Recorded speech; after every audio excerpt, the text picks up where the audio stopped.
Un saludo a toda nuestra audiencia. Estamos una vez más aquí en Nuestra América. Quien les habla es Harold Cárdenas, mi amigo Luis Carlos Batista y Arturo López Levi también está, se nos une vía Skype. Se cumple el 125 aniversario del fallecimiento de la muerte en combate del apóstol de Cuba, José Martí, y queríamos hacer un programa especial sobre el legado de José Martí, donde queremos tocar algunos de los puntos más polémicos sobre el apóstol de Cuba y también hablar un poco de su legado para la actualidad en el país, es decir, sobre la influencia que tiene Martí todavía para los cubanos, y no solo para los cubanos, sino para América Latina y también Estados Unidos.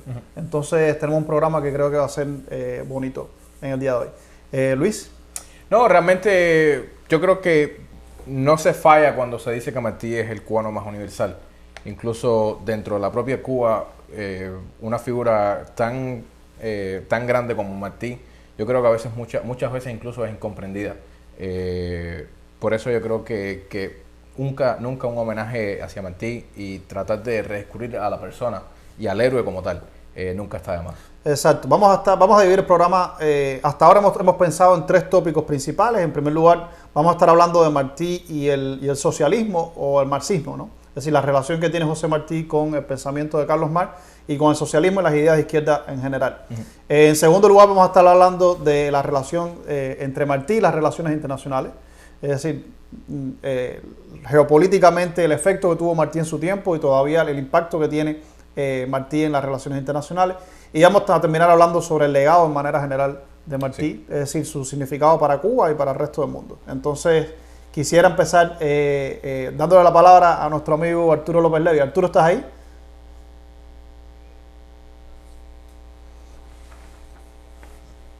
Es un día muy especial. Son un siglo y un cuarto desde la caída en combate de José Martí, que era en aquel entonces el delegado del Partido Revolucionario Cubano y también por nombramiento del generalísimo de las tropas mambisas, mayor general del Ejército Libertador. Yo creo que es un tema importantísimo, es un tema que nos toca muy, muy fuerte y yo quiero referirme en este sentido a la cuestión de que Martí ha jugado un papel en la historia de Cuba de manera casi periódica, porque los grandes momentos de la historia de Cuba, lo que podemos decir, los grandes giros, ocurren en una época en la cual se producen despertares martianos. Ningún otro pensador como él pensó a Cuba desde sus condiciones propias, una isla, una Antilla hispana, la llave del Golfo, y también en su relación con los países más cercanos y su lugar en el mundo. Así que me parece que es un tema súper importante a tratar. Así que, bueno, te paso la palabra a ti, Harold. Sí.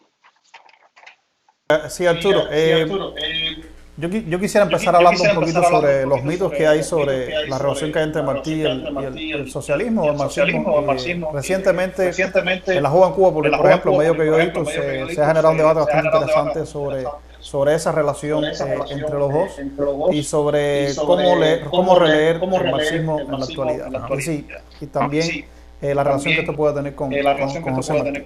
Yo creo que en primer lugar quiero destacar que ha habido un poco de manipulación desde distintas aristas políticas. Había un documental en los años 70 en Cuba donde presentaban a José Martí, donde José Martí salía con una mano aquí en el saco y hablaba como si fuera Napoleón, caminando y reflexionando, que era muy ridículo en mi opinión. Y entonces hay una tendencia en Cuba, en cierta historiografía cubana, generalmente, cuando digo Cuba me refiero en la isla, de buscarle significados a Martí que yo creo que no llegan tan lejos. Es decir, es muy popular en la academia cubana hablar del Martí filósofo, el Martí periodista, el Martí, es decir, buscarle todas las aristas posibles a José Martí y a veces en ese entusiasmo académico por encontrarle algo para tu propia investigación, lo llevan demasiado lejos y entonces eso puede ser peligroso. Entonces yo creo que Martí, su relación con el marxismo ha sido uno de los problemas. Es decir, se le ha tratado de hablar de un Martí marxista.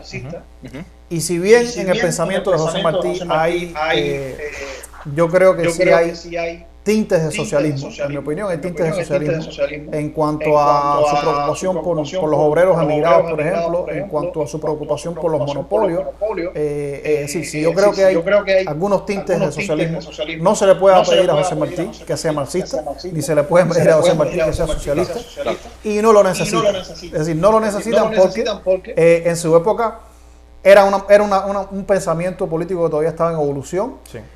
En primer lugar, porque Carlos Marx no necesita ser martiano y Martí no necesita ser marxista. Entonces, esos análisis que tratan de unirlos a la fuerza a los dos, a mí me parecen un poco apresurados y me parece más buscando tratar de sustentar ideología política y no tratar de hacerlo sobre la base de una historia, de un análisis de la historia, ¿no? Sí.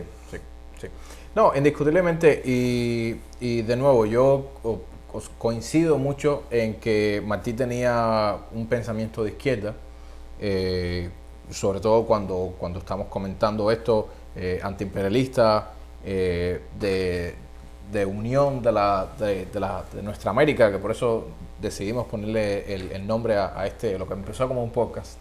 Y por supuesto, la preocupación sobre los esclavos, la esclavitud de los hombres, la gran pena del mundo. Todo eso sería muy difícil poner a Martí como una persona alejada de una izquierda del progreso de la civilización como tal. El tema justamente es, como tú dices, cuando intentan atarlo una especie de camisa de fuerza y encasillarlo en etiquetas y en ideales que, o sea, no precisamente él se mostraba de esa manera. Entonces ahí surge el problema, o lo mismo, cuando se intenta tomar a Martí y extrapolarlo y ponerlo en una situación que realmente no se le puede ver. Por ejemplo, cuando intentan poner a Martí como una persona no de izquierda o amante de todo lo que sucedía en los Estados Unidos. O sea, Estados Unidos, por supuesto, Martí fue un gran amante de los Estados Unidos, de su sociedad, pero al mismo tiempo fue un gran crítico de algunas cosas que él vio. Entonces, no podemos tomar a Martí como un todo y hay que entender una persona tan compleja y tan sofisticada como Martí. Entonces, yo creo que caer en ese arquetipo de simplificarlo en etiquetas, yo creo que ahí está el problema. Te voy a dar un dato. El pensador socialista más mencionado por José Martí no es Carlos Marx, es Henry George. A Henry George se le menciona en escenas norteamericanas en específico muchísimas veces más que a Carlos Marx. También cuando se habla del pensamiento de cómo Marx recibió el socialismo, mira, lo recibió mal traducido. Pocos libros que le llegaron a sus manos y en un momento en que el mismo pensamiento marxista estaba en un debate internacional sobre qué cosa era el marxismo y qué cosa era el legado de Carlos Marx. No podía ser marxista porque no le llegó marxismo realmente a José Martí. Y también te voy a decir, lo necesitaba para Cuba en finales del siglo XIX. Una de las cosas buenas que tiene José Martí es que él llegó más lejos que sus contemporáneos. Es decir, generalmente se cuestionaba a lo que era lo más popular en ese momento en la academia. Es decir, se cuestionó el positivismo, se cuestionó, es decir, las doctrinas políticas y el pensamiento filosófico más popular de su época, él lo asumió y lo criticó también. Es decir, logró ir un poquito más allá de eso, de no solo montarse en la ola de lo que era popular, sino decir, sí, esto es popular, pero tiene este problema y este problema. Y creo, bueno, después vamos a hablar de Estados Unidos, porque quiero que después hablemos sobre Estados Unidos y creo que Arturo tiene mucho que decir sobre eso. Quiero decir una última cosa sobre esta relación entre Martí y el marxismo. Uno de los argumentos que más se utiliza para criticar el marxismo, por ejemplo, y criticar la figura de Carlos Marx, es cuando José Martí se refiere en escenas norteamericanas. Hay un fragmento de José Martí donde habla de que Carlos Marx no le gustaba una filosofía que ponía a unos hombres a luchar contra otros hombres. ¿Ya? Es decir, que el marxismo como que ponía a los hombres a luchar uno contra otro. Y eso a un humanista como José Martí no le gustaba. Dicho eso, y yo entiendo por dónde viene José Martí, dicho eso, un par de años después José Martí organizó la guerra más sangrienta en la historia de Cuba hasta ese momento. Es decir, él reconoce unos años después que sin que unos hombres luchen contra otros, la independencia de su país no era posible. Entonces, incluso un José Martí que yo creo que Martí sí es consecuente. Martí quiere una guerra en Cuba rápida, sí, y que los lleve a la victoria rápido para que haya la menor cantidad de muertos posible. Hay gente que no entiende por qué José Martí se apura tanto tratando de hacer la guerra necesaria. Él se apura tanto, entre las muchas razones que tenían que ver con España, también se apura por Estados Unidos. En el momento en el que él está planificando la guerra, a principios de los años 90 del siglo XIX, Estados Unidos no tiene una flota naval. Todos esos barcos que llegaron a la batalla de Santiago, a la batalla naval de Santiago de Cuba, eran barcos nuevos estadounidenses. Estados Unidos no tenía una flota naval, era un ejército nuevo también prácticamente en su composición cuando llega a Cuba. Es decir, hay una carrera contra el tiempo por parte de José Martí de hay que hacer esta guerra y liberarnos de España antes de que Estados Unidos esté en condiciones de meterse en la guerra con nosotros. Y no le dio tiempo. Creo que la historia dice el resto, no le dio tiempo porque la batalla también con España se extendió un par de años, se extendió mucho más, fue mucho más sangrienta de lo que imaginó José Martí. Es decir, los campos de concentración, la política de Weyler, fue mucho más complicado, pero él sí fue consecuente que él no quería poner a luchar unos hombres contra otros. Él quería una batalla corta, pero al final terminó siendo lo que decía Carlos Marx, que él había criticado al principio, ¿no? Claro. Entonces, y además, o sea, quisiera saber también, Arturo, qué piensas sobre esto. Yo creo que muchas veces se intenta poner a Martí discutiendo o no de acuerdo con un socialismo que por supuesto ha evolucionado muchísimo y en casos como Cuba, como Venezuela, incluso como China, países que se han asumido como países comunistas, por supuesto que Martí tenía un ideal de república mucho más alto que eso, que un totalitarismo. Y entonces poner a Martí de parte o intentarlo acercarlo a posiciones autoritarias o totalitarias, yo creo que es un error en ese sentido. No, Martí era un liberal, que era lo más avanzado en su tiempo, claro. Te voy a decir. O sea, Arturo, hay que comprender a Martí como una persona de su tiempo. Sí. Arturo, ¿estás ahí? Yo creo que Martí no está en ninguna competencia. Martí es el más grande cubano de todos los tiempos. Su universalidad viene hasta desde su mismo pensamiento cuando dijo, patria es humanidad, pero esa frase sigue y dice de que patria es también el lugar más cercano de la humanidad que tiene el hombre. Y por eso él piensa Cuba como parte del mundo, pero también desde su propia individualidad o desde la propia peculiaridad nacional cubana, desde el patriotismo cubano. Yo creo que es importante hablar no solo de lo que, como dice Harold, lo que no le dio tiempo, hablar también de las cosas que le dio tiempo. Porque cuando yo decía que los grandes momentos de la historia de Cuba, como la Revolución del 30, como la Revolución del 59, como la propia Constitución del 40, como las reflexiones que se produjeron a raíz de la caída del campo socialista al interior del proyecto dentro de Cuba y también dentro de la diáspora, yo creo que está asociado también a lo que él pudo hacer. Es importante tener en cuenta, como ha dicho Harold, lo que él no tuvo tiempo, porque además una bala le cegó la vida cuando ya estaba en los campos de Cuba, empezando a lograr aquello para lo cual había trabajado toda su vida. Cuanto hice hasta hoy y haré es para eso. Él mismo lo decía en la carta a Manuel Mercado. Pero también logró tanto que hace que, por ejemplo, la generación del 30 se nutre mucho, de su accionar, de pensar una república que primero, segundo, él no está lo repito, él no está en una carrera para clasificar. Él es un individuo que piensa desde lo más avanzado de su época, que como dice Harold, es el liberalismo. Yo pienso que él es de un liberalismo más allá. Él construye sobre la base del liberalismo, pero él toma distancias importantes sobre las lecturas liberales más extranjerizas, más de copia de lo que venía de los otros lugares, y hace su propia teoría.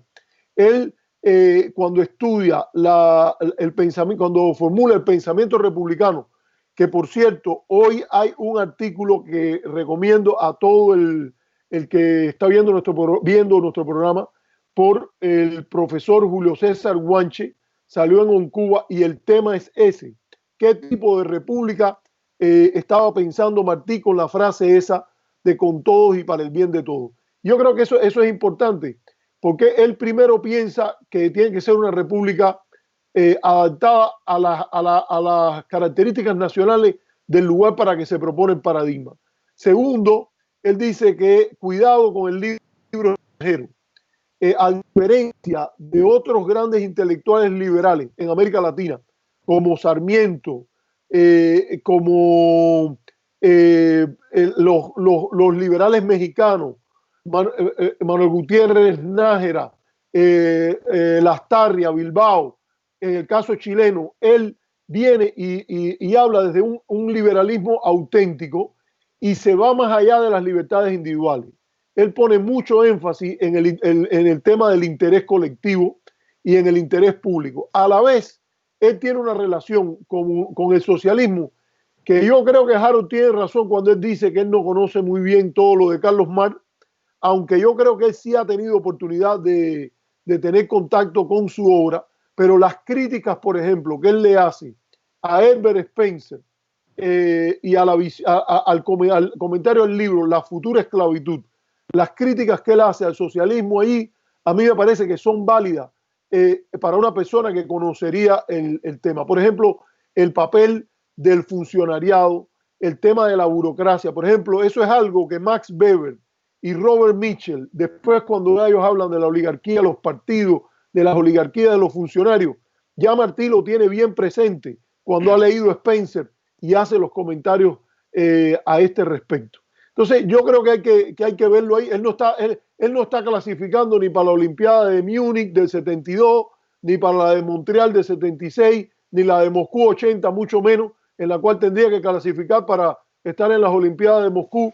Tiene que ser lo más posible cercano al socialismo, hablando de lo que pasó en los 70. Todo lo contrario, se trata de un pensador que por su propio mérito es el más universal de los cubanos. Y hizo una gran diferencia el hecho de que no hubiese conocido el triunfo de la República. Yo creo que surgió todo un movimiento sobre la República que soñó Martí en oposición a la República que le tocó vivir a los cubanos, y por eso yo creo que el despertar martiano de los 30 es tan importante. Roa, Pablo Latorrente Brown, Mañach, los grandes intelectuales que preparan la revolución del 30, el bombardeo ideológico a las bases de la República Platista, toma mucho del pensamiento martiano y de su pensamiento republicano. Y a la vez, como dice también Harold, lo que se quedó, porque él al morir allí no pudo lograr otras cosas que estaban planteadas, y también hay que decirlo, las condiciones lo apretaron bastante, porque el fracaso de la Fernandina impidió mucho que se pudiera producir ese Ayacucho cubano que estaba pensado. Sí.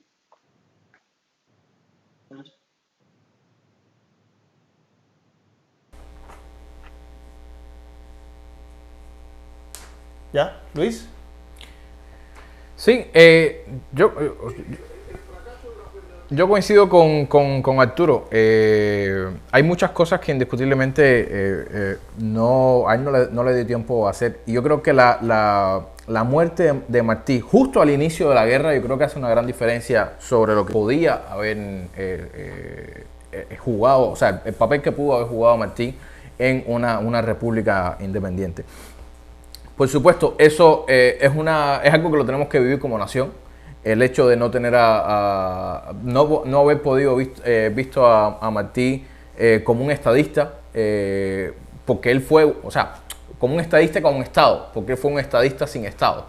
Entonces, es algo que tenemos que vivirlo y, sin embargo, lograr cumplir el sueño de él.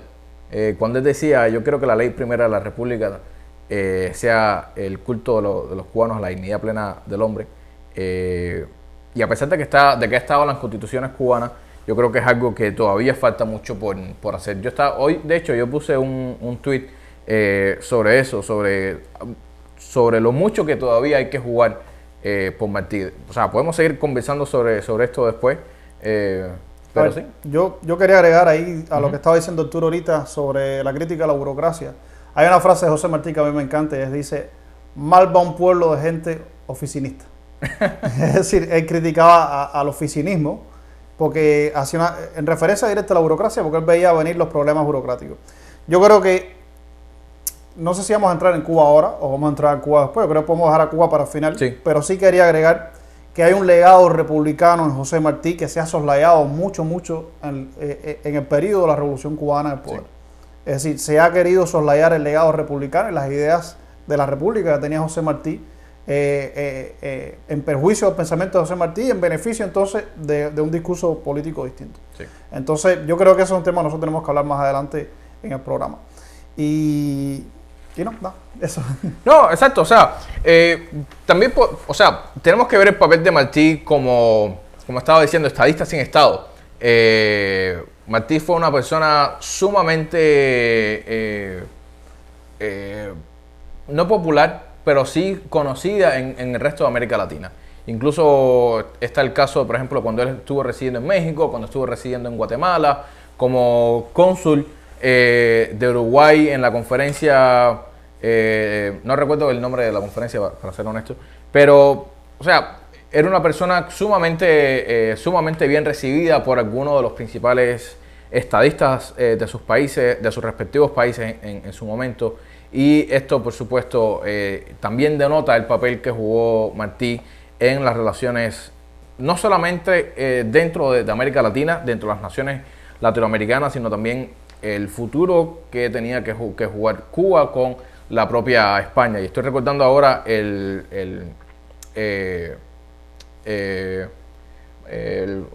Montecristi, el Manifiesto de Montecristi, y cuando él dice, esta guerra es contra España y no contra el español. O sea, sin embargo, no es contra España como nación, porque también él estuvo residiendo en España, sino es contra España como metrópoli y contra España, por supuesto, en un imperio que ya estaba en esos momentos viviendo sus últimos años de vida como imperio aquí en América, bueno, en las Américas.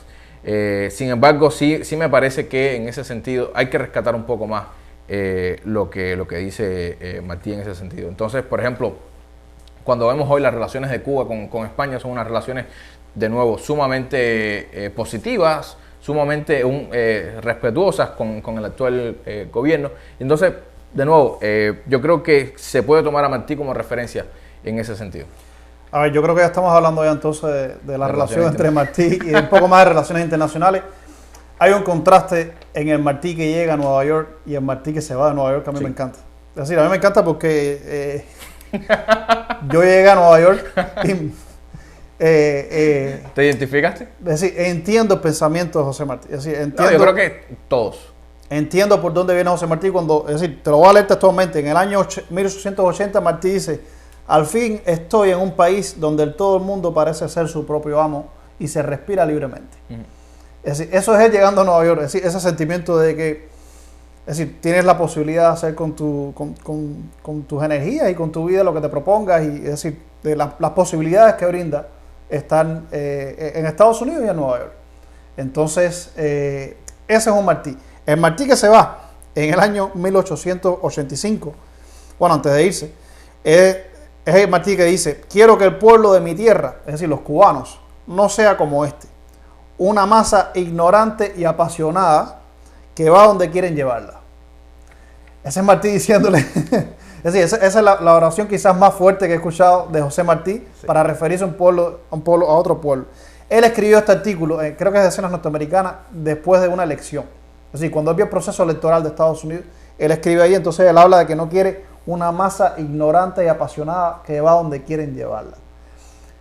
A mí me cuesta mucho no ver el Estados Unidos de hoy cuando yo estoy leyendo eso de José Martí. Es de un pueblo que va donde quieren llevarlo. Por supuesto, las generalizaciones son peligrosas. Exacto. Uno tiene que matizar. Quizás el contexto del artículo lo matizaba antes o después de esta frase en específico, pero él está estableciendo aquí un punto de que hace falta cultura, y no solo cultura de libros, sino que hace falta cultura política en un pueblo para que vaya donde ese pueblo quiere ir y no donde te quieren llevar los otros. Es decir, también la frase de ser cultos para ser libres, que parece una frase tan sencilla. Mira, a mí como cubano, la frase de ser cultos para ser libre me parece muy sencilla, porque me la dijeron en la escuela desde que yo tenía 4 o 5 años. Sin embargo, cuando uno le pregunta todavía a una persona con 40 años qué cosa es ser cultos para ser libre, o con 60 años, todavía a las personas les cuesta trabajo explicarse al respecto, porque es mucho más profunda la frase de lo que parece. No, y sobre todo cuando muchas personas confunden la cultura con ser letrado, o sea, con saber leer y escribir, o sea, va mucho más allá. O cuando la gente confunde libertad, es decir, exacto, para muchos cubanos, por ejemplo, si le preguntan a un cubano migrado, libertad es o libertad política, porque sentía que no la tenía en Cuba, y yo creo, y eso es discutible, pero mayormente lo va a dar por la libertad económica. Entonces, si tú le hablas de libertad a un cubano migrado, va a pensar, no, aquí yo puedo montarme en mi auto, irme de vacaciones, puedo tener libertades, pero les cuesta mucho trabajo hacer un análisis que vaya más allá de los simplismos. De la simpleza de lo que tengo aquí lo tenía allá. Es decir, que son lenguajes muy simplistas que no tienen en cuenta los condicionamientos de un país, no tienen en cuenta un montón de cosas. Entonces, ese Martí que tiene ese contraste cuando llega y cuando se va a Nueva York, a mí me encanta. Arturo, ¿quieres comentar algo sobre esto, Arturo? Sí, ustedes han mezclado ya estamos mezclando las cosas y son interesantes la manera que lo hacemos también, porque el pensamiento de Martí es un pensador que integra mucho las diferentes ideas que a él le tocan. Voy a empezar a referirme un poco a lo que habló Luis sobre la relación con España, la idea esa de que es una guerra contra, yo diría incluso que no es ni siquiera contra España. A mí me gusta mucho cuando él dice que es la guerra contra el odio. Él usa una frase así como que es una guerra contra el odio, porque en cierta medida parte de la grandeza que tiene José Martí como pensador es que José Martí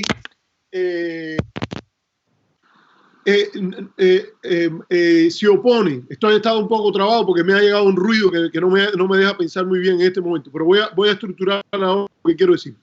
Parte de la grandeza de Martí está en que cuando él piensa la relación con Estados Unidos o la relación con España, es una relación en la cual él, a la vez que es el líder de la independencia contra España, él es un pensador que tiene un gran cariño por España. Para Aragón tengo yo mi corazón, creo así, fiel sin saña. Y de esa manera nosotros vemos que él tiene una relación en la cual, a la vez que alienta una guerra fiera, corta, que necesariamente va a traer un costo grande de separación entre los dos países, porque entre Cuba y España tiende inmenso sus olas el mar. Él a la vez está dispuesto a construir puentes y hace su estudio en España. Tiene una relación especial, por ejemplo, con el profesor de Derecho camagüeyano español Calixto Bernal, y él construye en esa relación una relación que nunca es de oposición nada más.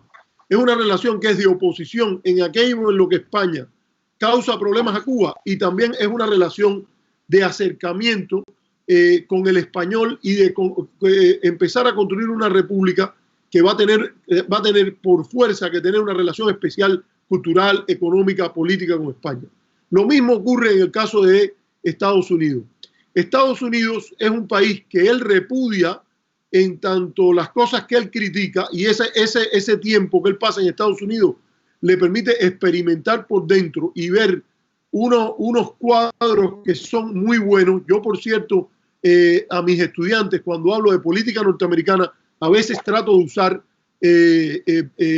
trabajos de José Martí, porque él tiene, por ejemplo, una crónica muy linda sobre el funeral de Garfield y sobre muchas cosas buenas de este país. E incluso, aunque él dice que que su misión es impedir que se extiendan los Estados Unidos con esa fuerza más sobre las tierras de América, él a su vez expresa también criterios muy importantes de respeto, de cariño por facetas de la vida política norteamericana y del sistema norteamericano. Incluso habla de una cualidad importante que explica la democracia norteamericana en el papel de la mujer. Un poco críticamente, porque yo diría que él habla más bien del papel de la mujer en el hogar, como madre, como formadora, que hoy muchas feministas, hoy seguro, muchos feministas hoy cuestionarían, pero que me parece muy importante esbozar. Aquí sí quiero decir parte de una misión universal. Acuérdense que él dice que asegurar la independencia amenazada de las Antillas y el equilibrio y porvenir de nuestros pueblos de América. Y él incluso dice que la América inglesa, la América norteamericana, aquella que originalmente en sus años, él dice, no es nuestra América, él dice que va a ganar con la independencia de las Antillas, porque de ese momento se va a crear un valladar. Él le da una importancia en el equilibrio del mundo y en el balance continental, idea muy interesante de las relaciones internacionales, el balance de poderes. Él está muy cercano, está leyendo las mayores autoridades en este sentido. Esta es la época que Leopold von Ranke, por ejemplo, en Alemania, viene y ya sistematiza un poco más lo que fue la práctica de Metternich y de Bismarck en cuanto al balance de poderes. Bueno, Martí lee todo eso, está influido por ese pensamiento y él aplica lo más avanzado de la teoría de las relaciones internacionales en su época a la discusión sobre el tema del papel de Cuba. Yo creo que eso es importante, y la idea de un pensamiento republicano. Vuelvo a insistir, el artículo de Juanche es muy importante por la referencia que tiene al tema de la propiedad, el tema de la importancia que tienen para el republicanismo los pequeños propietarios frente al monopolio, pero también frente al poder aplastador del Estado, y lo que son la cualidad republicana, la libertad como cualidad republicana. Y aquí quiero decir que la idea de ser culto para ser libre habla de cultura, pero habla de una cultura como condición necesaria, no como condición última. Que dice, la persona para ser libre tiene que primero estar informada y saber de los gigantes de las 7 leguas, para que no sea un aldeano vanidoso que todo lo ve en términos de aquel que le quitó la novia. Tiene que estar informado en economía, en política. Eso hace que la persona no pueda ser manipulado, que pueda tener un pensamiento más allá del dominio sobre la ignorancia. Pero dice, eso no es suficiente. Yo creo que cuando dice ser culto para ser libre, es una necesidad. Ser libre implica también una vocación, que yo creo que un poco, esa es una de las partes que yo creo que Guanche contesta bien hoy, es el tema de la voluntad de no sujetarse al dominio de nadie, ni al dominio de los estados, ni al dominio del funcionariado, ni al dominio de los intereses económicos. Ser libre es mucho más que poder decir lo que te dé la gana, porque tienes que estar bien informado. Segundo, no decir lo que te dé la gana porque te conviene, sino porque eres capaz de ser libre incluso de aquello que te conviene, y parte de una ética superior a eso. Y también indica ser libre de condiciones económicas de opresión. Así que pueden ser determinadas ya sea por un sistema totalitario del Estado o por un sistema de dominio a partir de los grandes poderes del mercado. Harold. Sí, a ver, José Martí es la única figura histórica que yo conozco que es disputada por todas las corrientes políticas de su país. Dime el nombre de otra persona en la historia en la que todas las corrientes políticas del país se lo disputen como si fuera de él. Así, a mí no se me ocurre más nadie. ¿A quién? Bolívar. Bolívar. No, y no solamente en la historia de Cuba, Martí es la única figura que es disputada. Incluso, por ejemplo, en FIU hay una beca que lleva el nombre de José Antonio Echeverría. Una beca precisamente sobre estudios cubanos. El hecho es que precisamente la complejidad de Martí hace, en primer lugar, todos intentan, como estaba comentando, encasillarlo y todos intentan simplificarlo porque es la manera mucho más fácil de llevarlo a las masas, entre comillas. Pero al mismo tiempo provee precisamente esa facilidad, esa multifaceta de Martí de fácilmente poder, como estabas comentando, o sea, si quieres tener a Martí hablando algo muy bello sobre los Estados Unidos, tienes una frase. Si quieres a Martí, sirve para justificar cualquier cosa que quieras decir. Exacto. O sea, y además que fue una persona sumamente prolija, en el sentido de bueno, ¿cuántos tomos tienen las obras completas de Martí? Dependiendo de algunos. Hoy creo que la última obra completa de José Martí, que de hecho fue editada por el Ministerio de Cultura, tiene hasta 27 tomos, algo así. O sea, fue una persona sumamente prolífica en su obra. Comenzó a escribir mucho antes de los 16 años. Tenemos Abdala, tenemos escenas norteamericanas. O sea, está... Sí, pero ambas orillas, a sabiendas, siempre tratan de escoger lo que les conviene de ese pensamiento, claro, y olvidar el resto. Claro, así, claro. Es, bueno, o sea, se cae en cierta manipulación, por supuesto. Se cae en cierta manipulación del héroe, de la figura como tal, de su obra también, porque es muy fácil coger y encasillar y sacar de contexto frases, fragmentos de su obra y utilizarlo para beneficio propio. Y además me recuerda mucho, hablando de frases cortas, lo que él comentaba, patria es ara y no pedestal. sí. Entonces, cuando se quiere utilizar a Martí de una manera simple, muchas veces sacada de contexto, y entonces se le encasilla en una frase, por supuesto que en mi opinión se utiliza la figura de Martí de pedestal y no precisamente de aro. Te voy a dar una pista también sobre otra faceta de José Martí. Uno de los pensamientos más subversivos de Martí, del que casi no se habla, es su pensamiento sobre los gobernantes. Martí tiene Martí tiene un acercamiento a los héroes y los gobernantes, que resulta muy subversivo del gobierno cubano, por ejemplo, por lo tanto no se menciona. Y es que Martí decía que los héroes son unos y los gobernantes son otros. Es decir, Martí decía, e incluso también se pueden encontrar frases hasta de Antonio Maceo diciendo cosas parecidas. Cuando se termine la guerra, yo me voy para mi finca, es decir, mi objetivo no es ser jefe. Y entonces, el pensamiento de Martí diferenciaba mucho de quiénes son los héroes y quiénes son los gobernantes. Incluso decía por qué los héroes no pueden terminar siendo los gobernantes. Ese pensamiento de Martí, por razones obvias que no hay ni siquiera que mencionar, no está en ningún lugar, ni se menciona, ni se publica en Cuba en ninguno de los análisis que se hace. O también la faceta de José Martí, antimonopólica, la faceta crítica de los propios Estados Unidos, es muy difícil encontrar en la Florida.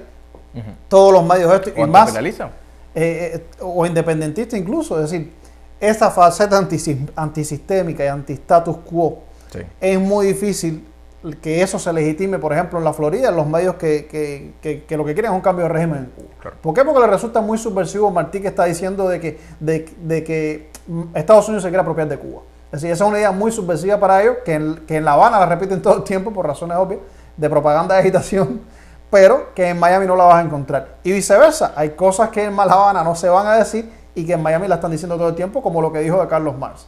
Y al final, cada uno está cogiendo de José Martí el pedacito que quiere, y es muy difícil encontrar gente que te haga un análisis completo y te diga, mira, él tiene todo esto, y quizás todo esto es verdad. Es decir, quizás todo esto es verdad, no se está contradiciendo necesariamente.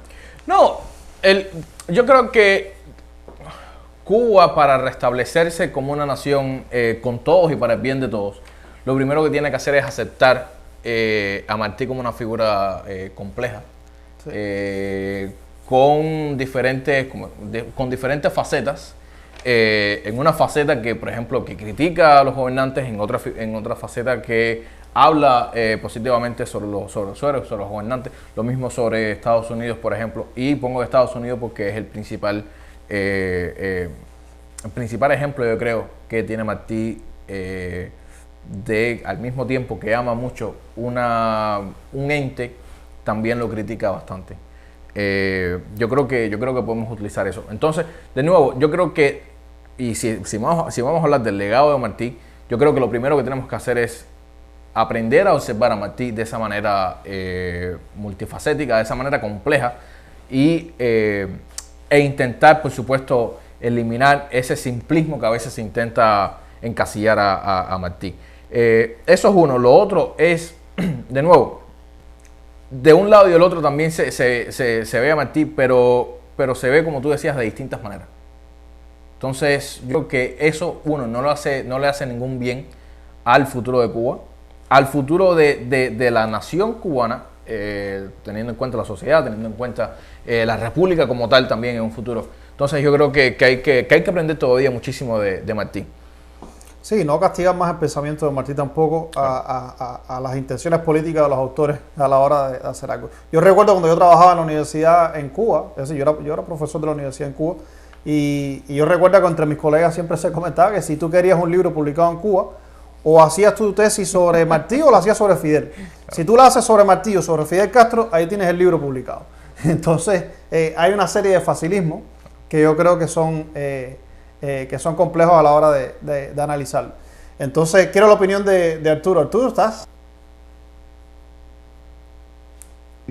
Mira, yo creo que aquí hay una cosa importante a hacer, y es que Martí es un pensador que, al pensar a Cuba en un momento tan fundacional, él ayudó a que Cuba pudiese ser pensada de una manera muy, muy coherente. Yo creo que, fíjate, cuando él se mete ya de lleno, ya él está en el movimiento independentista desde antes. Acuérdate que a él lo arrestan ya desde un momento muy, muy temprano. Creo que tiene 16 años cuando lo arrestan, y escribe después el famoso Presidio Político en Cuba, que es un documento de derechos humanos. Desde su misma formación es un documento de derechos humanos. Ahora, cuando él ya entra en grande en la política, que es cuando la guerra es chiquita, ya no hay un pensamiento anexionista ligado al movimiento independentista. El movimiento independentista ya está ganando madurez, y Martí es el que, en cierta medida, con su pensamiento, su interacción, su debate con otros, le da una verdadera consistencia al movimiento independentista. Aquí hay que decir una cosa: es un pensador del siglo XIX, es un pensador de finales del siglo XIX. Más que hablar de la vigencia, yo creo que la vigencia es importante, es del legado, el legado que da para informar el análisis sobre Cuba. Y yo creo que mira, eso es inevitable en cualquier pensador, que cada cual arrime la brasa a su sardina. Ahora, lo lamentable a veces es que ese arrime de la brasa a su sardina se hace no solo desde una lectura incompleta, sino también de un verdadero desconocimiento de la obra martiana.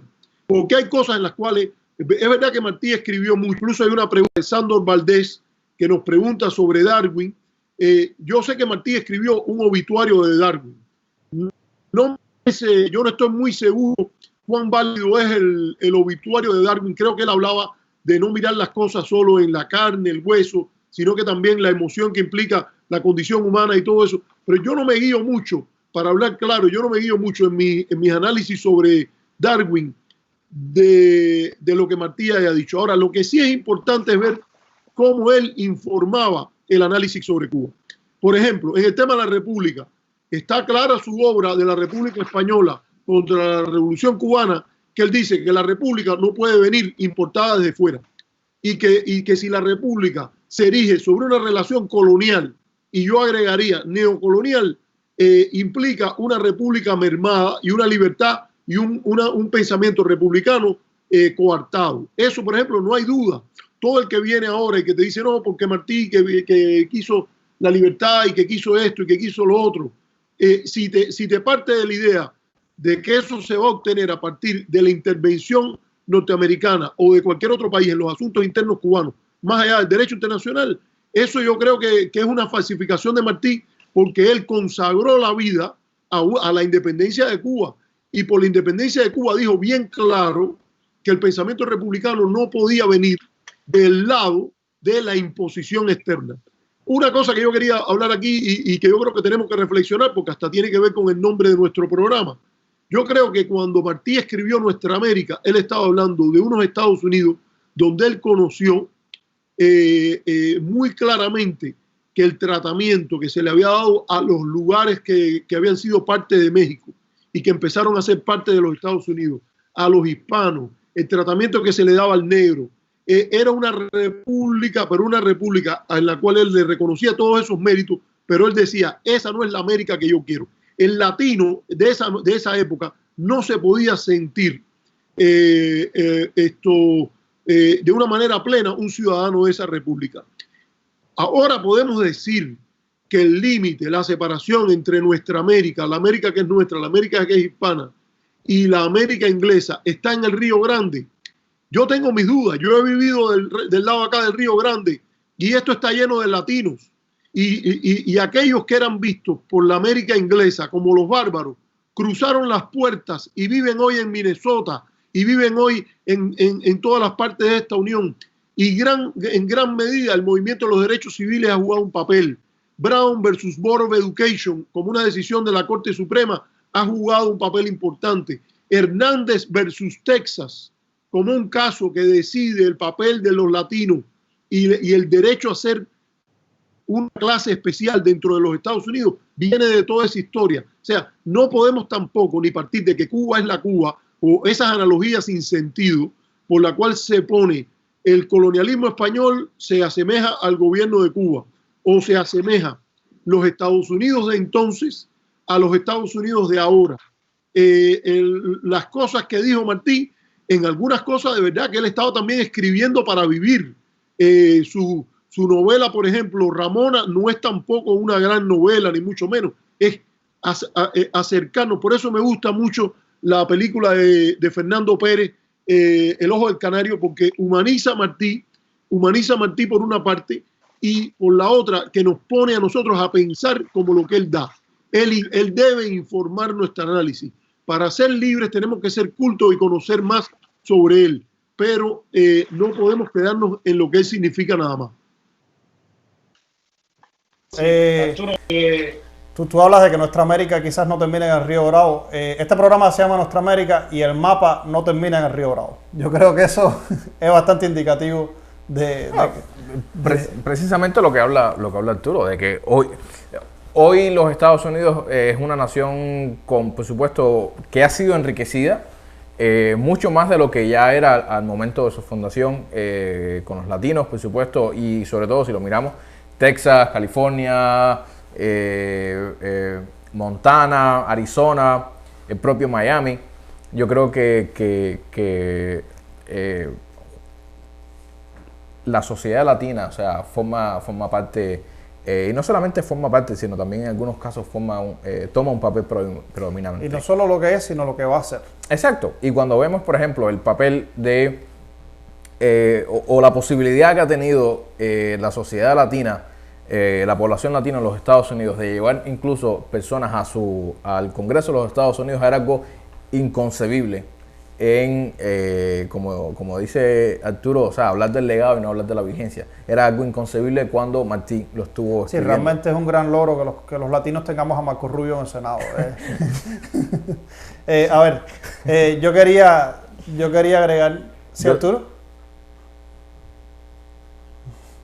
Que yo discrepo con muchas cosas con Marco Rubio y yo creo que a veces él le ha fallado a los latinos.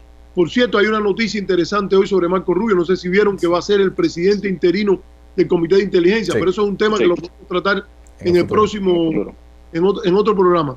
Pero yo creo que es importante también, por ejemplo, que Julian Castro, que Marco Rubio, no tanto te diría Ted Cruz, porque en el caso de Ted Cruz no reivindicó tanto su latinidad, su condición hispana, él no la reivindicó en la campaña. Pero en el caso de Rubio, aunque él en un determinado momento llegó a usar esa frase que él era exiliado, no emigrado, trató de guardar distancias con los emigrados de otras partes de América Latina, como lo peor que pasa con el electorado cubano, donde hay mucha gente, esa frase que hasta yo he escuchado abiertamente de intelectuales, incluso desde el exilio cubano, que dicen, somos ¿cómo es que dice? Somos parecidos, pero no somos lo mismo. Sí, en Estados Unidos, en última instancia, en el censo, cuando el cubano tiene que poner ahí hispano, tiene que poner es cubano, mexicano, de todos esos orígenes. Entonces, yo creo que Harold, aunque parezca un poco chistoso, no sé si tú lo estabas diciendo en ese tono, yo creo que el hecho de que haya no solo Marco Rubio, hay varios senadores ya de origen hispano, incluso,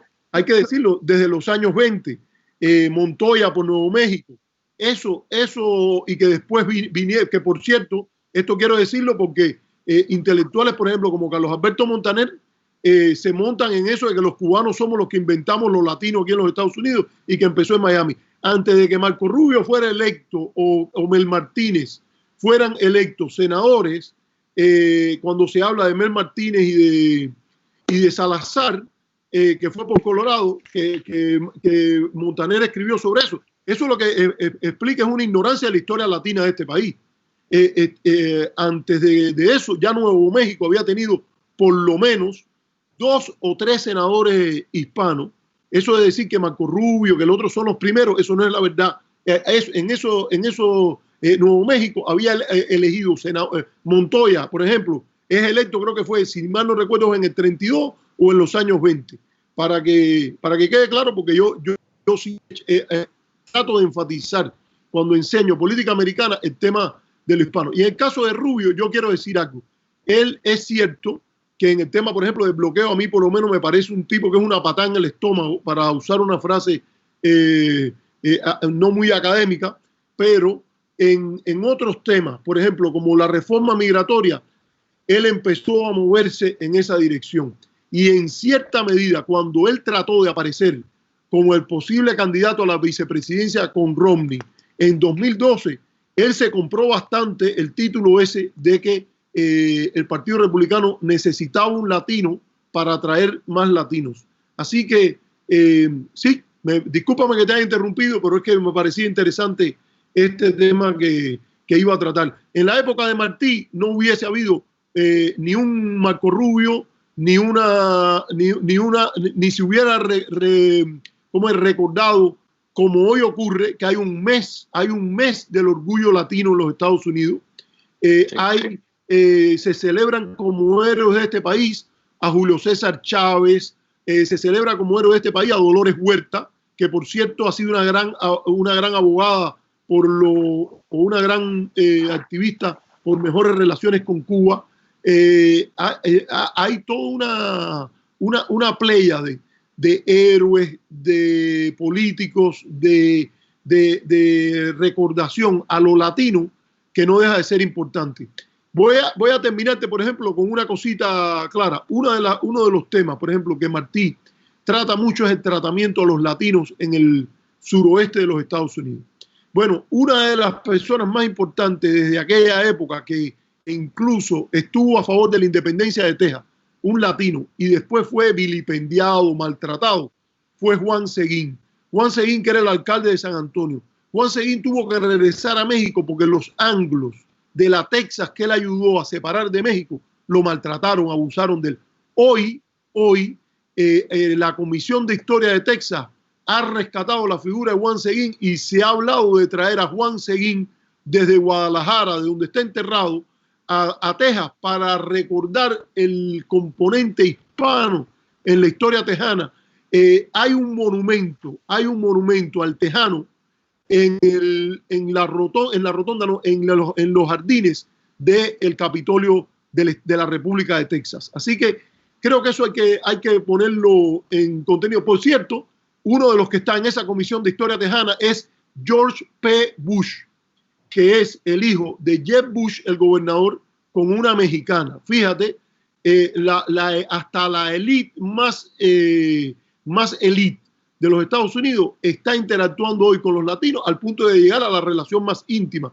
Jeb Bush, político que no necesariamente tampoco me gusta mucho, se casó con una mexicana y tiene hijos que son mexicano-americanos. No, y no solamente también Bush. La cuñada de Hillary Clinton es cubana. También, o sea, yo creo que los chistes de Harold a veces introducen buenos buenos debates. No, era una broma y era en serio también. Es decir, tenemos que estar orgullosos y preocupados por tener a Marco Rubio y por tener, no sé, Ted Cruz también tiene parte... Sí, o sea, de nuevo, yo no creo que ninguno de los tres compartimos ideología ni con Ted Cruz ni con Marco Rubio. Y en general... yo no estoy seguro que Ted Cruz tenga ideología. Pero bueno. Entonces, yo quería agregar algo. Dale, termina. No, o sea, simplemente eso, simplemente de que el papel de los latinos desde la época de Martí ha avanzado muchísimo. No obstante, queda mucho para avanzar. Queda mucho por avanzar incluso cuando vemos hoy el papel de Puerto Rico, que, o sea, cómo los Estados Unidos y esta administración en especial ha llevado el tema de Puerto Rico. Sin embargo, el papel que han jugado los puertorriqueños en la historia de los Estados Unidos. Bueno, mientras tanto, nosotros tenemos un logo que dice Nuestra América, con América completa, Sí. que está aquí, acá, no sé en qué esquina sale. Sale en una de estas esquinas, en la esquina de acá. Aquí. Y ese logo de América completa no termina de Río Bravo. Yo creo que eso, Claro. por mi parte, fue intencional. No sé si ustedes lo pensaron. Yo me di cuenta que se llamaba Nuestra América y llegaba más arriba. Y yo dije, bueno, si hay tantos latinos aquí, aquí tiene que llegar a América también. Claro, no, y es que nosotros aquí, por supuesto, somos latinos en Estados Unidos y hablamos sobre temas latinos en Estados Unidos, desde Estados Unidos. Entonces, estamos hablando del legado. Yo quería hablar un poquito sobre la evolución del legado de Martí en Cuba específicamente. Mira, cuando surge la República, incluso antes de surgir la República, en el año 1900 se hace un concurso público en La Habana para ver quién era la persona más popular en Cuba de las guerras de independencia, porque iban a quitar la estatua de Isabel II en el Parque Central. del Parque Central e iban a poner una nueva. Y entonces, cuando hacen el concurso, sale que la persona más popular era José Martí. Un Martí que había muerto hacía 5 años nada más. Sí. Entonces, en el año 1905 estrenan la estatua de ahí del Parque Central con fondos públicos. Que es la estatua que tenemos, yo creo que es la estatua que tenemos atrás en la imagen. Aquí. Sí, porque tenemos una estatua acá, pero no veo bien si es la del Parque Central. Además, yo no soy habanero, así que yo de La Habana no sé mucho. Entonces, esa estatua se hizo con fondos públicos. Es una prepotencia de tu parte, porque yo no soy habanero. Entonces, esa estatua se hizo con fondos públicos, que es realmente algo muy, muy bonito. Fíjate si Martí era popular en la República, en el periodo republicano, los primeros años de la República Cubana, que los negocios ponían el 19 de mayo, por ejemplo, un día como hoy, el 19 de mayo, o incluso en la fecha del 27 de enero, ponían el 28, ponían en las vitrinas de las tiendas, en la parte de afuera de las vitrinas, ponían estatuas de Martí, ponían hasta los bustos de Martí que estaban en las escuelas, los ponían ahí y eso llevaba más clientes a las tiendas. Fíjate si Martí era popular, que hasta la mercadotecnia jugaba con la imagen de Martí porque era muy popular poner a Martí afuera de la vidriera de tu tienda en esa época, ¿no? Se utilizó con mucha propaganda mercantil en esa época. Un momento para mí que es muy importante es en la segunda mitad del siglo XX. Es en la segunda mitad del siglo XX que la intelectualidad cubana, pero también los maestros, también, es decir, hay un movimiento en Cuba intelectual que empieza de nuevo a reinterpretar a José Martí y le empieza a dar significados nuevos. Y entonces la generación del 25 es la generación que va a... ¿La generación del centenario? ¿O del 25, no, ya. Anterior. La generación del 25 es la que va a resignificar a José Martí y es la generación, por ejemplo, que va a sacar el legado antiimperialista de José Martí. Hasta ese momento no se hablaba de antiimperialismo en Cuba, es decir, es la generación del 25 la que empieza a decir, espérate, José Martí también habló de la relación de nosotros con Estados Unidos. Y entonces ahí es cuando se va a empezar a hablar de antiimperialismo José Martí por la generación del 25. Para que la generación del 25 pudiera hacer eso, ¿tú sabes qué tuvieron que hacer primero? Tuvieron que romper con el legado del Mambisado. Porque si recuerdas, el legado del Mambisado también ha sido quiénes eran los héroes de la independencia. ¿Y en qué se habían convertido los héroes de la independencia? Se habían convertido también en personas como Machado, se habían convertido... Entonces hubo que romper con un legado del Mambisado para poder resignificar a José Martí y para poder construir algo nuevo para los años que venían, atendiendo el contexto de ese momento. Bueno, en mi opinión, y yo creo que no solo mi opinión, esto se lo estoy robando a Fernando Martínez Heredia. Fernando Martínez Heredia le dio una entrevista a Guanche también, donde Fernando Martínez Heredia le decía que cada generación toma de Martí lo que necesita. Es decir, lo dice con palabras más bonitas que yo, pero toma de Martí lo que necesita. Es lo que han hecho todos, lo hizo la generación del 25, pero también lo hizo la generación del centenario. Es decir, Fidel Castro diciendo que el actor intelectual de un ataque que él organizó y preparó y que le hizo a Cuauhtémoc Moncada, eso es él tratando de resignificar a José Martí y usando el caudal histórico y político de José Martí a su favor. Entonces, cada generación ha resignificado a José Martí acorde a lo que necesitaba ese momento histórico. Hay que ver nuestra generación qué va a hacer con José Martí. Me preocupa muchísimo porque esta es la época de los clandestinos tirándole pintura a José Martí, exacto, de gente que confunde una cosa con la otra y creo que tenemos que hablar de eso. Sí, casualmente estamos hablando justo antes de empezar el programa y sobre lo que representa y, o sea, cómo se ha interpretado lo que sucedió con clandestinos. Para los que no saben, hace unos meses se sucedió en distintos lugares de La Habana y también creo en el interior del país. Para mí fue un ultraje a bustos de José Martí, donde creo que le echaban sangre de cerdo encima, y esto para significar, y estoy citando, los crímenes de la dictadura o algo parecido. Entonces, justo antes de empezar el programa estábamos un poco como que conversando aquí sobre cómo esto se ha apreciado entre algunos sectores y otros sectores.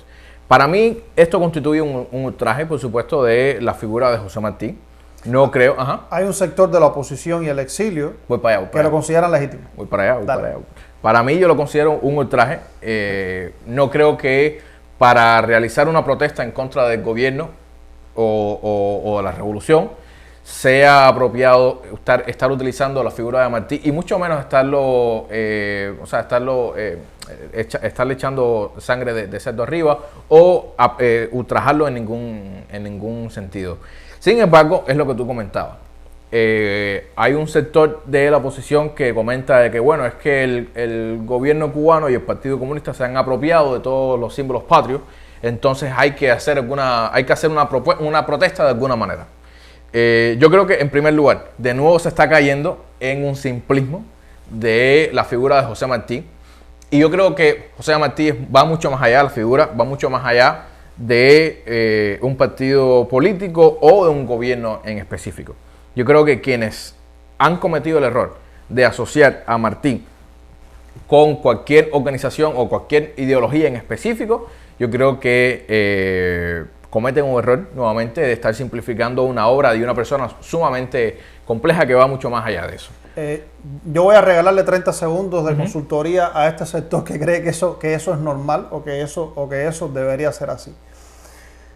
¿Qué es una política inteligente? Una política inteligente es crear un canal de televisión y de radio en contra del gobierno cubano y ponerle el nombre de José Martí para disputarle a José Martí al gobierno cubano. Eso es una política inteligente. ¿Qué cosa es una política estúpida? Tratar de destruir un símbolo de la nación y no de la revolución, un símbolo de la nación cubana, creyendo que así están destruyendo la revolución. Esa es la diferencia entre un ideólogo de derecha inteligente y un ideólogo de derecha estúpido. Arturo, ¿tú? Arturo. Ustedes están tratando una serie de temas interesantísimos. El primero, yo creo que lo que dijo Harold sobre la generación del 25, yo creo que aquí es importante hablar de lo que era la lectura de Martí, que llevó en gran parte a lo de la estatua del Parque Central, que por cierto, fíjate que es una estatua bastante pequeña, no es una estatua tampoco tan grande, es una estatua comparada, por ejemplo, con las otras estatuas que se van a poner en el malecón, es una estatua pequeña con relación a otros héroes que después, en términos de obra y de legado que dejan, es diferente, como es el caso de Gómez, Calixto García, el propio Antonio Maceo, el Parque Maceo, que tiene la estatua del Titán. Ahora, yo creo que es importante, Harold, que ese descubrimiento de ese otro Martí es imposible sin la publicación de sus obras completas. Gonzalo de Quesada, que recibe el legado de publicar las obras completas, él lo hace. Y hay que decir, la carta de, por ejemplo, a Manuel Mercado, como una de las grandes cartas esas, donde él expresa eso de la independencia de las Antillas como valladar de la expansión norteamericana para bien de la República Norteamericana y también para la República Latinoamericana.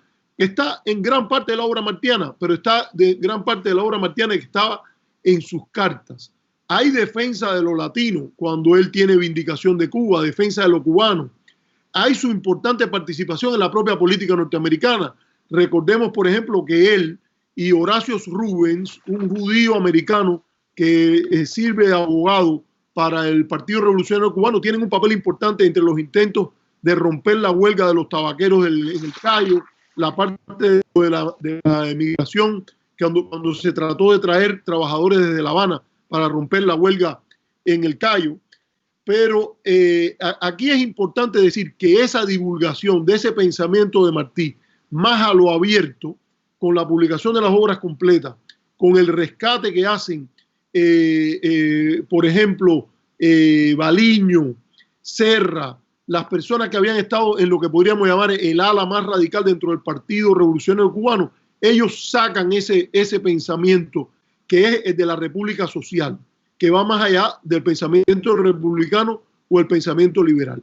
Yo quiero llamar la atención aquí sobre varias cosas porque lo grande que tiene el Martí de la generación del 25, cuando se bombardean los fundamentos de la República Platista, es que Roa, Pablo Latorriente, el propio Mañach, las personas que empiezan, Marinello, que escriben sobre el tema, por cierto, que en la joven Cuba, Alina, Harold, ayúdame porque no me acuerdo bien del apellido de ella, Alina Fernández, ¿no? Sí, López Fernández. López Fernández. Yo iba a decir Alina Fernández, pero sabía que había un apellido en el medio. Que ha escrito y ha estudiado muy bien la obra, por ejemplo, de Marinello. Ese renacimiento se da porque se lee a Martí y Martí informa, de nuevo repito, informa la proyección y la discusión sobre los temas de Cuba, porque nadie pensó a Cuba como él. Él tuvo el tiempo, él tuvo la dedicación, la consagración después de su separación de la familia para vivir sobre Cuba de esa manera. Yo quiero decir que un poco metiéndome en ese papel de consultante que tú has asumido, consultante no pagado, por cierto, siempre es bueno recordarlo que nosotros no recibimos ningún dinero para cambio de régimen ni nada de eso. Creo que es importante marcar las diferencias entre el intento, porque yo creo que aunque fue inteligente, del gobierno norteamericano, porque en última instancia esa es una decisión del gobierno norteamericano, de tratar de ponerle el nombre de José Martí a esta estación. Es una estación que tiene un nivel de interferencia grande en los asuntos cubanos, porque primero se basa en seguir los intereses y la proyección hacia Cuba del gobierno norteamericano, que por cierto ha tenido una política que es lo más anticubana que se puede decir, porque no reconoce los elementos de soberanía por los cuales Martí luchó noche y día. Lo inteligente aquí sería que el exilio cubano, no el gobierno norteamericano, creara una estación de radio con el nombre de José Martí y que tratara de construir una oposición leal al país, una oposición independiente de todo gobierno, desde su perspectiva, construyendo sobre lo mejor de la nación cubana e informándose, entre otras cosas, de ese legado martiano. Sin lugar a duda, yo creo, Harold, que tú tienes razón cuando tú distingues entre el cierto respeto que uno nota hacia esa por lo menos figura, dado lo que ellos vienen de la República, que tiene la oposición, yo quiero llamarla la oposición vieja o la antigua oposición, de la cual yo creo que habría que renegar mucho si se quiere hacer una oposición leal, pero que al menos en eso sí trató de hacer algo que fue discutir el legado martiano, rivalizar con la revolución por el legado martiano. Y en cierta medida, por ejemplo, hay, yo recuerdo postales, por ejemplo, que se referían a frases de Martí sobre Estados Unidos que se divulgaron en Miami, etc. Otra cosa es, por ejemplo, yo digo, está claro que es muy difícil hablar de un José Martí como baluarte o precursor del unipartidismo. es evidente. Martí incluso había hablado de ir a depositar la autoridad del Partido Revolucionario Cubano en la Asamblea Constituyente de Jimaguayú, que después fue la Asamblea de Jimaguayú. Él nunca, la idea de que Martí necesitó un solo partido y que por eso ahora tenemos un solo partido, a mí me parece, primero, ahistórica. Pero segundo, Martí nunca habló de que nada más que se necesitaba un solo partido. Martí habló de unificar los esfuerzos de la inmigración en un solo partido para luchar por la independencia de Cuba. Si pensamos en la estructura de ese partido estaba compuesto por diferentes clubes patrióticos, cada uno de los cuales tenía su independencia ideológica. No estamos hablando de una ideología única para el país entero, o de que el partido es el Partido de la Nación Cubana y además el Partido de la Clase Obrera y el Partido Marxista-Leninista. No. El sistema de partidos que ha sido estudiado, por cierto, a mí a veces me maravilla, críticas que se hacen desde aquí a cómo en Cuba se dice que se manipula y que no se estudia bien a Martí. A mí me parece que eso es simplemente una mentira. En el Centro de Estudios Martiano hay una serie de académicos de primer nivel en el estudio de Martí en Cuba. Si hay algún lugar en el mundo donde se estudia bien el pensamiento de Martí, es en el Centro de Estudios Martiano, aunque hay otros grandes estudiosos fuera del Centro de Estudios Martiano. Pero, por ejemplo, Ramón de Armas fue un tremendo estudioso de la obra martiana. Ibrahim Hidalgo Paz. Esto que te estoy diciendo sobre la estructura de clubes del Partido Revolucionario Cubano, yo no vine a aprenderlo a los Estados Unidos. Eso es lo que había que buscarlo, pero la obra de Ibrahim Hidalgo Paz, por ejemplo, explica la estructura y el funcionamiento del Partido Revolucionario Cubano, y el libro se publicó en Cuba, creo que fue por la editorial Ciencias Sociales. Entonces, ¿qué yo quiero rescatar aquí? Yo creo que, por ejemplo, algunos sectores, como la propia Iglesia Católica, como por ejemplo algunas iglesias protestantes, comunidades religiosas, han hecho un esfuerzo importantísimo para rescatar ese pensamiento nacionalista no marxista. Ese pensamiento está allí. No hay por qué renegar. Las personas que por ejemplo, usan una narrativa en una película de que Martí es una mierda. Fíjate, yo no he visto la película porque dijeron que la iban a poner y no sé qué, y se formó un rollo enorme a mí en el ICAI.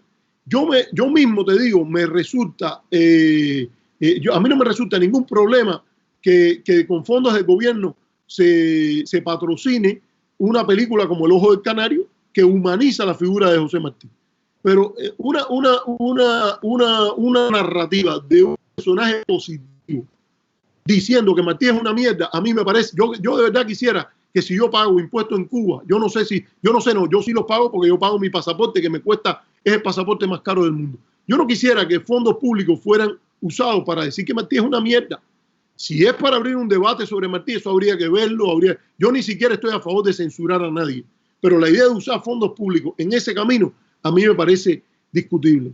La oposición, yo creo que es muy legítimo que el gobierno del país, pero ojalá la oposición también se sumara a condenar cualquier ofensa contra el legado martiano. Hay un espacio para discutir. La propia Edad de Oro, uno la empieza a leer y hay otras cosas de Martí que obviamente hoy hay que mirarla con ojos nuevos. El lugar de la mujer en la sociedad es diferente, por ejemplo. Hay que mirar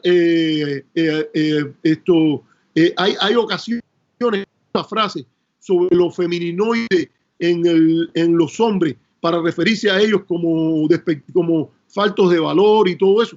Nosotros hoy sabemos que vivimos en un mundo distinto, pero de eso a tratar repito, a tratar de denostar o rebajar la figura de un héroe nacional que engrandece tanto a Cuba. Qué grande es que el héroe nacional del país, que el apóstol, como Harold lo llama, sea también un gran poeta. Qué grande es que él haya pensado en la mayoría de las cosas que pensó sobre Cuba, al menos en un área que yo lo he leído bastante, en las relaciones internacionales. Es un tipo de una visión meridiana. Lo que él veía que iba a pasar en las Antillas y el Caribe, era como si tuviera un Aleph que pudiera ver lo que era el mundo antes y después de él. Eso a mí me parece una cosa súper meritoria.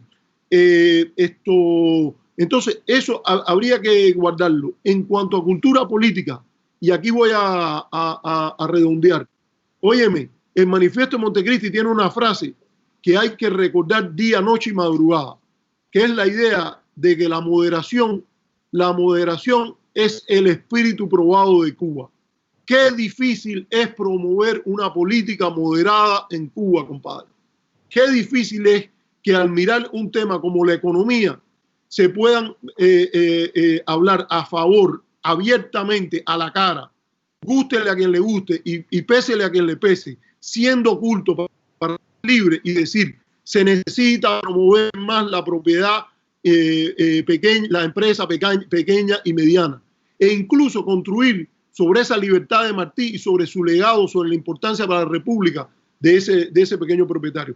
Pero a la vez también ser libre de que, aunque le caiga mal a un grupo importante de exiliados y aunque le caiga mal a cierto debate que hay aquí, recordar sus opiniones contra los monopolios.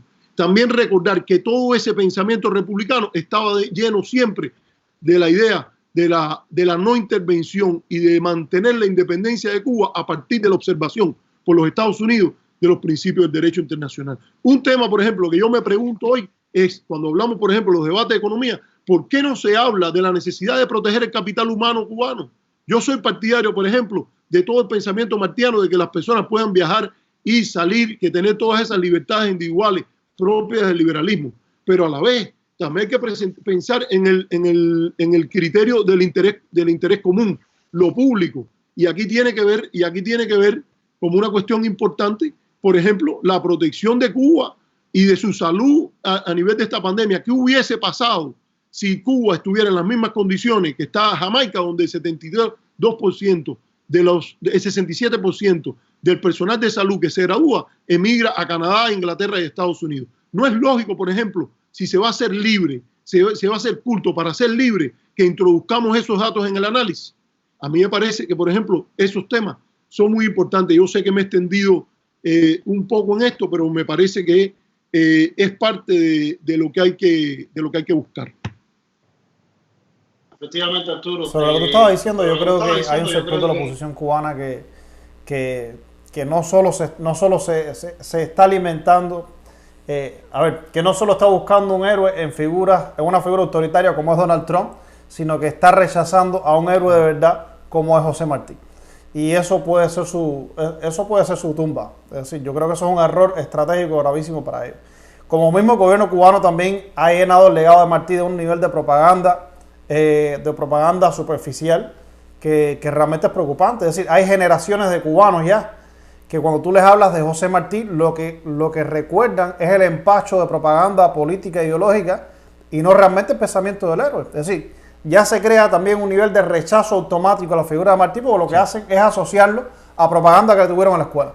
Entonces, eso es un problema, yo creo. Las dos cosas son problemas graves para la nación y para la república con la que soñó Martí y que queremos nosotros para Cuba. Entonces, yo creo que es hora de terminar. Yo creo.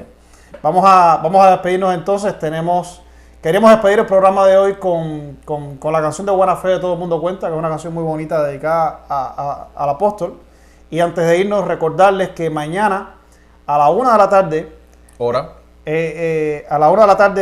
del este, hora de La Habana, estará el profesor Arturo López Levi, que nos acompaña aquí moderando un panel que Nuestra América ha coordinado con el programa Cuba de la Universidad de Colombia sobre el impacto. Arturo, ¿por qué no lo presentas tú el panel, Arturo?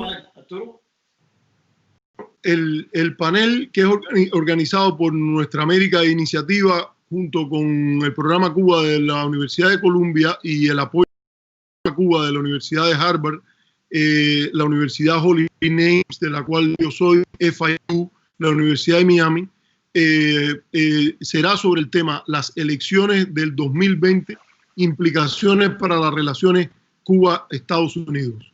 Va a empezar a las 1 de la tarde, hora del este, hora estándar del este, así que sería bienvenido todo el que pueda conectarse. Hemos puesto en nuestra página de Facebook el flyer, el póster, ¿cómo se diría? El afiche, y también la orientación sobre cómo conectarse. Ya teníamos hoy más de 280 personas ya registradas para el webinar, o sea que ya, y además de múltiples lugares, académicos, intelectuales, diplomáticos desde Argentina, desde China incluso. Tenemos diplomáticos de China, de intelectuales de Finlandia, de España, de Estados Unidos, cubanos.